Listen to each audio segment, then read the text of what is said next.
Start your wellness journey at Whole Foods Market, where it's Jumpstart January through the 16th.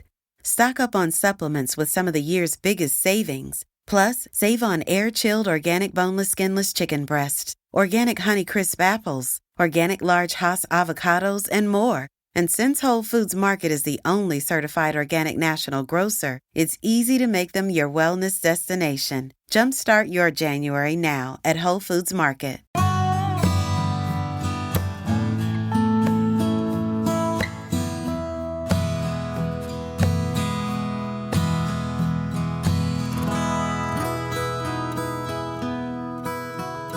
This is Central Texas Living with Ann Harder. Imagine sitting alone in a dark apartment because you physically can't change the light bulb and you don't have anybody to call for help. Or food is running out and you must take turns with your spouse on who's going to eat that day. These are real situations our elderly face. And that's where Friends for Life comes in. Established 31 years ago, this nonprofit came about through the caring and concern of Inez Russell. And I am so happy to say she joins us now. Inez, what started all this for you? Did you always think you'd have this amazing, huge nonprofit? No, I did not.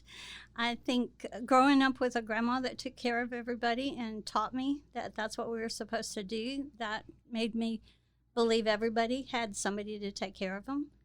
And when I realized that wasn't true, heard a woman screaming in the hospital and went to see what was wrong and found out she was scared and alone and thought she was dying, and some love and attention, and she got better and went home. So that started me down a road of realizing that not everybody has somebody, and having a friend can make all the difference in the world. And that was 31 years ago. It was. Yeah, a long time ago. Did you ever imagine that it would mushroom into so many different areas of helping folks all across the state? I did not. God has taken it so many places that I didn't realize. I just didn't know that would happen. Well, this is, I mentioned two cases. I'm sure you've got lots of other really heartbreaking stories that you could tell us about folks that just need somebody. We do. And with what's happened in the last few months with COVID-19, we've become acutely aware of the needs of our seniors and how, they had support systems. Some of them had support systems prior to COVID that kind of evaporated because, maybe the people that were helping them were seniors. So even things like our telephone reassurance program, where we called to check on people to make sure they were doing okay, that increased 200% in the first couple of months because people were alone and scared and suddenly didn't have a support system, anybody to check on them, and now they were hungry because they couldn't get to the store. So we started a shop and drop program to pick up their groceries and drop them off on their front porches, and then we started working on telephone reassurance to try to figure out, was there some way that we could reach out further than the Central Texas area and help people all over the state? And we were so blessed because in July, by the end of July, we had a program that, thanks to Spectrum VoIP, they partnered with us and gave us the phone equipment that we needed, and a great programmer named Randy put software together that made it very efficient and very easy for us to connect volunteers to these lonely homebound people and kind of be a lifeline for them, help them to not be depressed and feel so isolated, but also to know, like that couple you were talking about, who's hungry and who's run out of medicine and who needs to get to the doctor but doesn't have a way to do that. And we now have the ability to do that all over the state. We can call these people once, twice, 5 times a week, however often they want to be called, and check and make sure they're doing okay. And if we discover a need, we have a team of people at our office, staff and social work interns, who can work to meet that need. Well, you talked to me. You're the one that told me about that couple, and this was a real situation, I think, in Tyler in East Texas. Tell everybody a little bit more about that. It was just stunning to me. This couple, it was an elderly couple, they lost their support system and knew that they were going to run out of food, and they made a plan. She would eat one small meal, and he wouldn't eat anything one day, and then the next day he would eat a small meal, and she wouldn't eat anything. And they did that for 3 weeks. The 4th week, they were completely out of food, and they didn't eat anything. But fortunately, at the end of the 4th week, they heard about a place in Tyler, and they were an hour away from Tyler. He was not supposed to be driving anymore. But he drove to Tyler, and he found this food bank and told him his story, and which I was so proud of, because so many times seniors won't share. Right. I wondered about that. How many really, out of a sense of pride or self-sufficiency or whatever, they don't want to ask for help. And sometimes I think they're afraid. Yeah. That if they admit that Yes. they can't do something, that somebody might come and take them away and put them, in a facility, and they would lose their independence.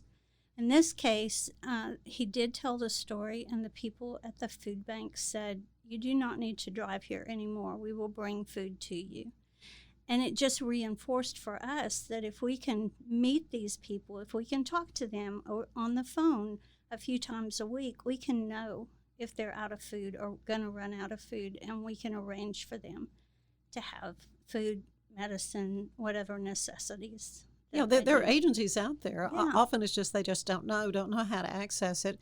Let's talk about how that program actually works. So you say Spectrum really, they went above and beyond to provide the engineering know-how and just a facility. So you can cover what part of the state of Texas? How much Texas? All of it. All of the state. The entire state. And volunteers can volunteer with us. Actually, from anywhere in the country, they can volunteer, and we have some in other states who wanted to help with this. But they become a volunteer, and they call to check on the client. And the client picks if they want to be called once a week or 5 times a week or however often. And in the course of it, they develop a relationship. Sure. And then when that happens, the senior or the adult with disabilities will share if they have a need. So that was really important to us, to be able to have a way that we could do that.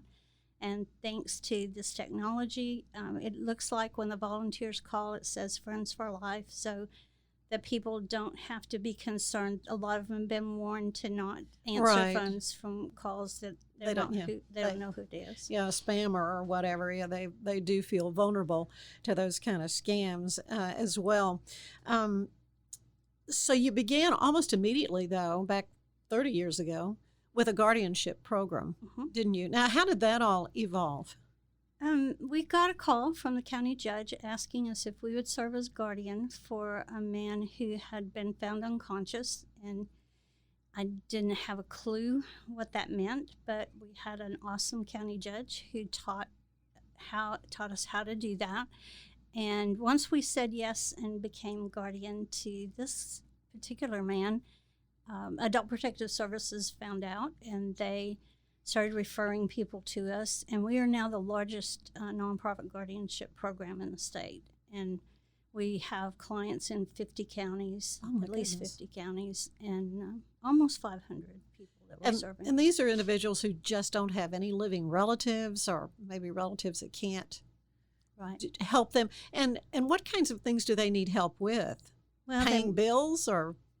Well, that's part of it. If they just need help paying bills, we may be able to serve them through our money management program. And what I'd like to share real quickly that at the end of July, that became real critical in Texas. We lost a program that was providing money management, Social Security rep payee services for over 1,100 people. Oh, my. When that program closed, Adult Protective Services called us and said, we're going to have people who are homeless, people who are hungry, people whose utilities are turned off. They're going to be subject to abuse because, if they receive a check and they don't know what to do with it and they ask people, somebody may take their money from them. So concerns about abuse and exploitation.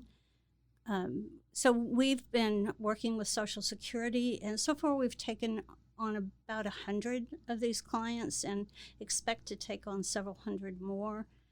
We're getting calls every day about them, and some have already lost their homes because they didn't have their checks to, and these are people that don't know how. If they did get the check, they don't really know how to pay rent, so they do need somebody to step in and do that for them.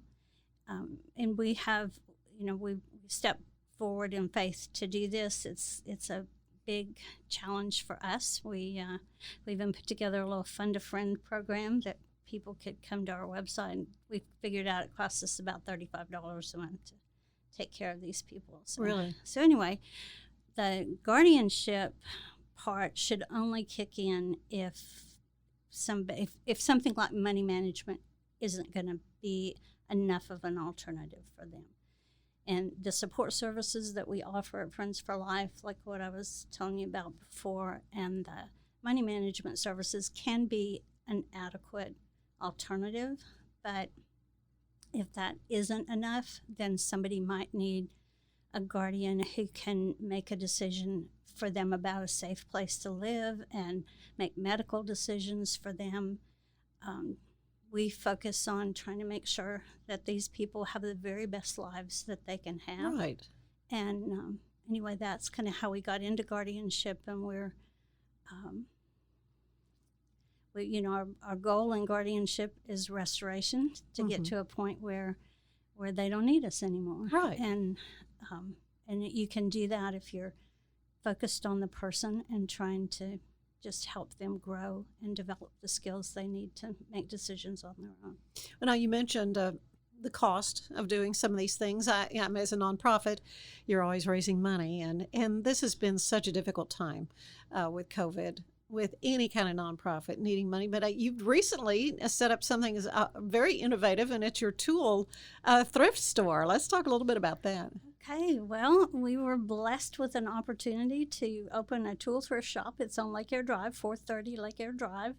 And people have been donating tools to us, and some of them are brand new, but most are gently used. And Charlie Turner is managing our tool shop. And He's a great guy. He's so funny. And really passionate about the work of Friends for Life. He is, and he was born to sell. Yeah. I'm telling you. That's true. He really was. And That's he funny. He just does a great job of telling people about the work that we're doing. And the great thing about the tool shed is that people donate the tools. We have volunteers that work in there, so this money can help us fund the work that we're trying to do. And it's located there on Lake Air Drive in Waco, and great way for you to support the work of Friends for Life. Now, you have a beautiful facility there on Lake Success. Used to be where I think SMI was that building, and I've gone there with a group of ladies that would sing. You also have adult daycare. Mm-hmm. I mean, you just branched into so many different areas of need. Yes, the adult daycare center has been really interesting these last few months. Yeah. When COVID started, we had 95 people coming every day, and then instantly we had 15. We're back up to about 40, and it's just been kind of interesting. Lots and lots of safeguards put in place to make sure everybody's socially distancing, and clients just have had a really fun time learning how to wear masks. I'll bet. And that's some of our most fun times. We're singing for that group because there was such enthusiasm. You'll never have a better audience. No, that is exactly right. That's it. But what a need for the caregivers to have a little break. To be able to take them to a safe place. Yeah. For people to take a break, and also makes it possible for people to work. Yeah, right. Who might otherwise either have to stay home with their loved one or put them into a facility before they really would need to go. Right. Well, we mentioned the guardianship program, and when we come back, we'll be joined by Dr. Dennis Myers of the Diana Garland School of Social Work at Baylor. We'll hear about a new online course that will help you become a guardian.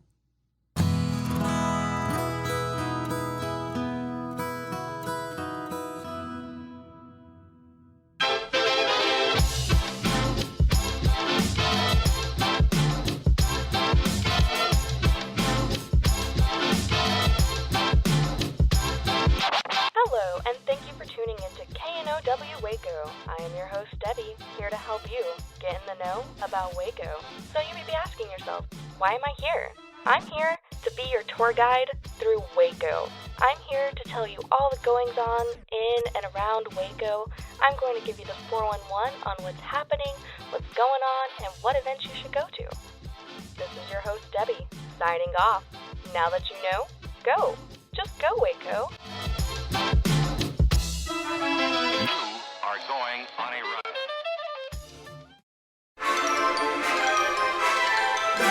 Are you building a new business while managing a family? Are you tired of trying to balance home and work and everything seems to be coming up short? Then there's a podcast made just for you. Baking Your Business from Scratch is where we create the perfect recipe for building a successful business while managing your home and family with love. Come join us and see for yourself.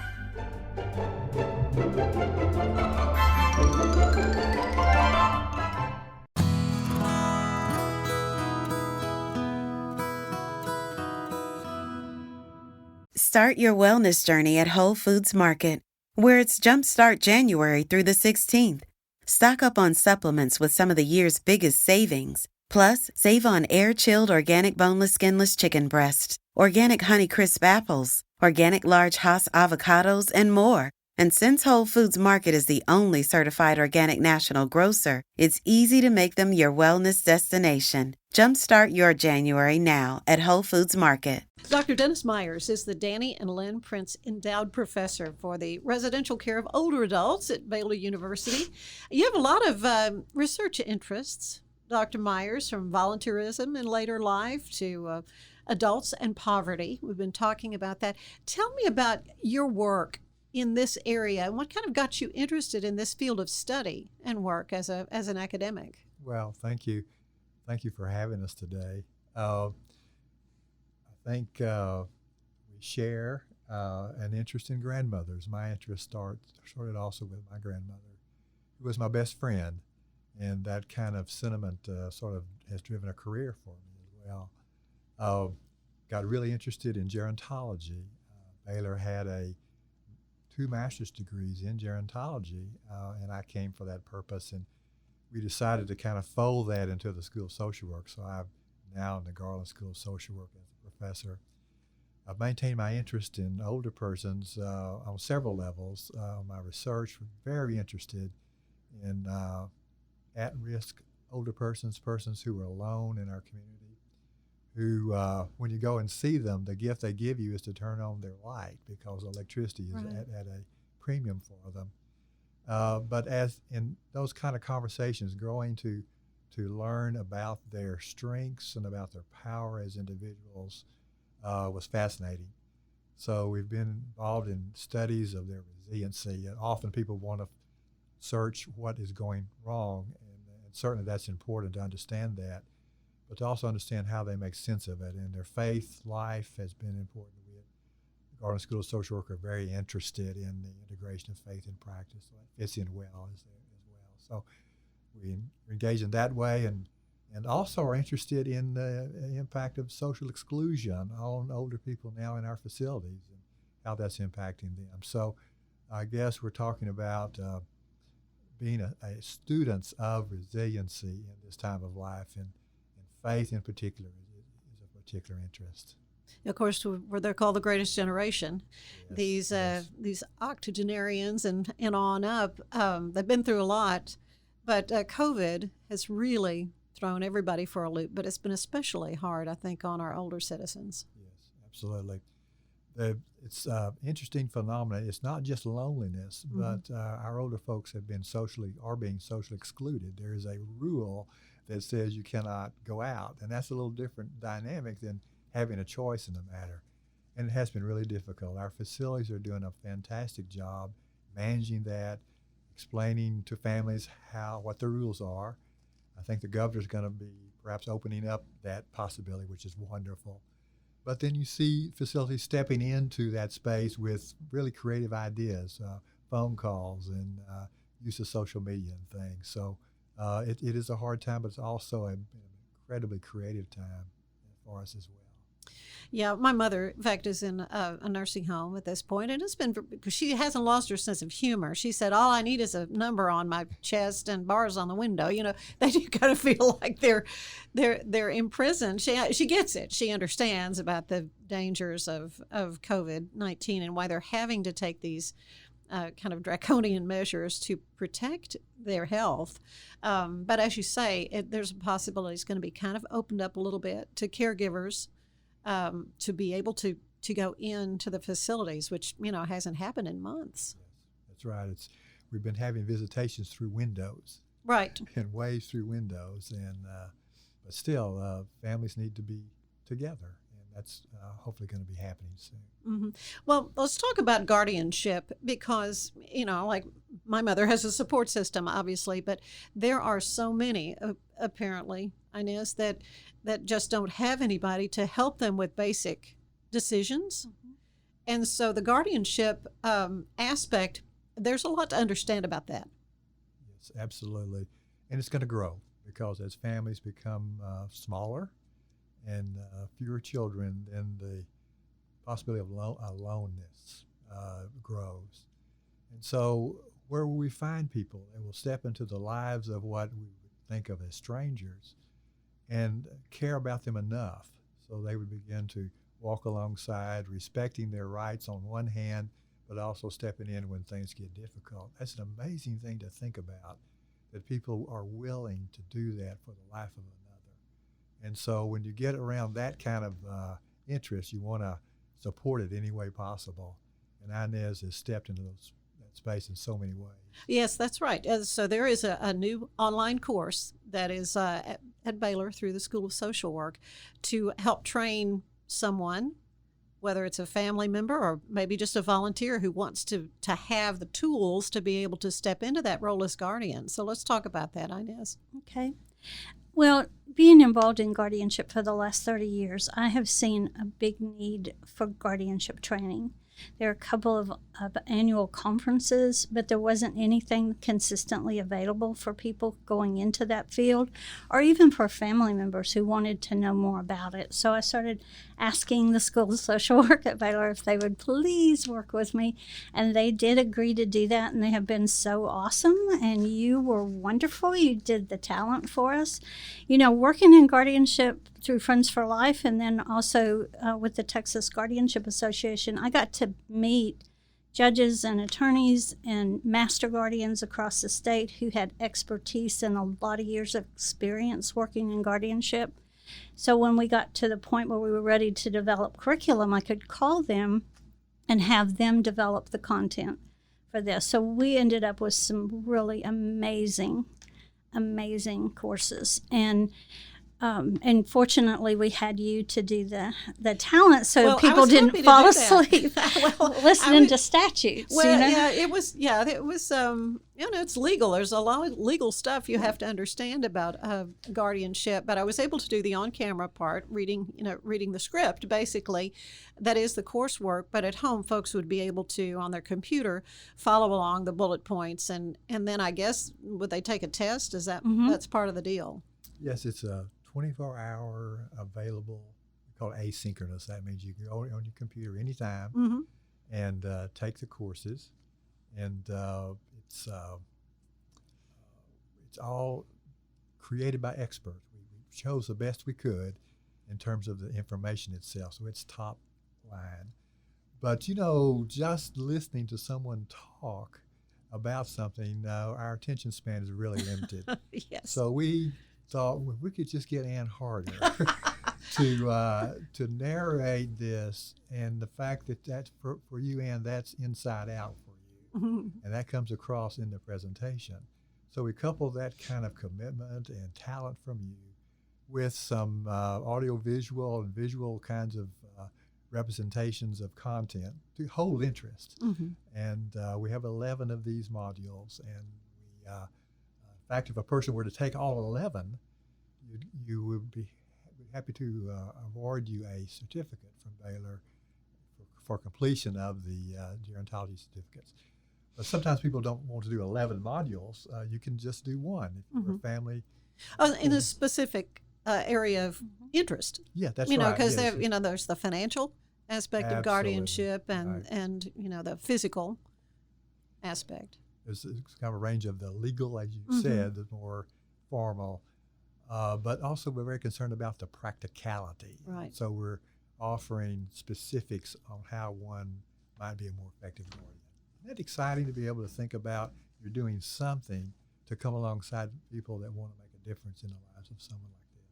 Well, and there's such a need because, as you say, all across the state of Texas, you serve as a guardian for folks that are in facilities and not in facilities, right, Inez? We do, and I've learned over the years that there are people in a lot of different professions who really want and need to know about guardianship. They need to know what it is. They need to know when somebody needs a guardian and when they don't. And the nice thing about this program is that with these 11 different modules, people can take as much or as little of it as they need. And they can learn what guardianship really is. They can learn alternatives to guardianship. They can learn, we've got case studies that are really great that help people learn best practices and how you really are working on quality of life when you're working in guardianship, restoration that I talked about before, reporting, all the requirements that they have. And I think there's so many groups. There are people in education who are working with children with special needs. There are parents who have children with special needs who would want to know some of these things. Right, it's not just elderly folks that need guardians at times. That's true. And I think for the educators and for the parents to know when is a guardian needed and when can, are there some ways we can not have to put our child into a guardianship situation? That should always be the last resort. And we also took these 11 modules and put together some different packages that would appeal to people in other professions like long-term care administrators and geriatric care managers and attorneys. And the Judicial Branch Certification Commission has approved all of these as CEUs for guardianship. The School of Social Work is issuing CEUs for social work, and the State Bar has issued CLEs, approved CLEs for the legal package. Well, that's great. So lots of different groups, I think, can benefit from this education. So how do they go about signing up for this if somebody's interested to learn more information, Dr. Myers? At Baylor, the Garland School of Social Work has a website, and if they would go to that website, they will find there a place to click on a guardianship link to register and to learn more about the program itself. We're really honored that Baylor has connected us with our continuing education office, so the actual administration of this and care for it is through Baylor's continuing education, and they've been such wonderful partners in this process as well. But the main thing to remember is the Garland School of Social Work at Baylor, our website there, and if you go there, to be able to find the link to the guardianship information. Right, and I presume there is a charge for it? Yes, there is. Mm-hmm. Yeah, our courses at this point are $60 each. Okay. And we have a real interest in, if a person's interested in taking the courses, please let us know. Right. There may be scholarships available. Yeah, absolutely. Yeah. That's the case, Yeah. for sure. Well, it's valuable information. I was fascinated being able to to read all that and have a little bit better understanding about just all the things you need to do if you are a guardian for someone. There's just a lot you need to understand about it from a legal standpoint. It's that important. We get ourselves educated for a lot of things. Yeah. This is no less important than that. It's not something one can just decide to do without information. To do it right requires some help in terms of understanding, and we think this program will step into that space. Very good. And if somebody wants to volunteer at Friends for Life, I know you're taking volunteers, and you've got very passionate volunteers. That's true. We do, and we would be so grateful if they would come to our website, friendsforlife.org. They can fill out a volunteer application online or call us at 254-772-7600. We would love to have the help. We've got lots of folks. In fact, we have a list of people right now who are homebound that need somebody to call them. So we're working And it's right now. I mean, you to just do have that. to pick up the phone. I mean, it's not that big of a challenge for a volunteer, right? Because Well, it's all on the phone. Yeah, we're trying really hard, and to make sure that we match people that have some common interests, so Sure. they've got some fun things that they can share and talk about. Right. Right. Well, you'd be a blessing in that person's life, and I know it probably works both ways. Well, I want to take just a second to thank you again, but also to thank Baylor.